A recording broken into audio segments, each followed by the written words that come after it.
لك مش مهم المجموع، فبصراحة هو كدب عليك، لأن في 3 نقط المفروض تاخد بالك منهم. مستقبلك مش هيتحدد بالكلية ولا الوظيفة هتحدد انت ناجح ولا لأ. وعلى فكرة النجاح شيء نسبي، تمام؟ انا بتكلم عن النجاح اللي هو من منظور الناس، الفلوس والراحة المادية هتفرق برضو في ايه.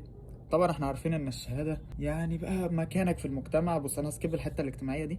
انت علشان تجيب فلوس اصلا المشروع اللي انت هتنجح بيه، انا بتكلم بالنسبة لواحد طبقة طبيعية، مش هيعتمد على فلوس حد من اهله. على فكره مش عيب ان انت تعتمد على فلوس حد من اهلك في الاول، طالما انت تفكيرك صح وناجح ومن الاخر مش مريح او مش كسول لسبب. يعني بصراحه احنا جين زي ناتشرال بورن انتربريور، ايوه ماشي مش موضوعنا، بس احنا تفكيرا كويس لكن الزمن نفسه صعب.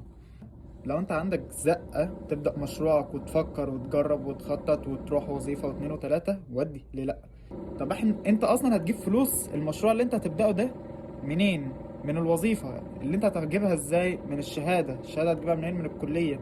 طب ازاي وانت ما عندكش خبرة؟ ما انت هتنزل انترنشيب مع الدراسة. فالحوار محتاج تخطيط ودراسة وهدوء. اهم حاجة خد وقتك في الزعل. لو يعني لو حاسس ان انت مش مرضي من جواك، خد وقتك في الفرحة، بس في نفس الوقت ما تخليش ولا المشاعر دي ولا المشاعر دي تبقى طاغية على تخطيطك انت هتعمل ايه في المرحلة الجاية.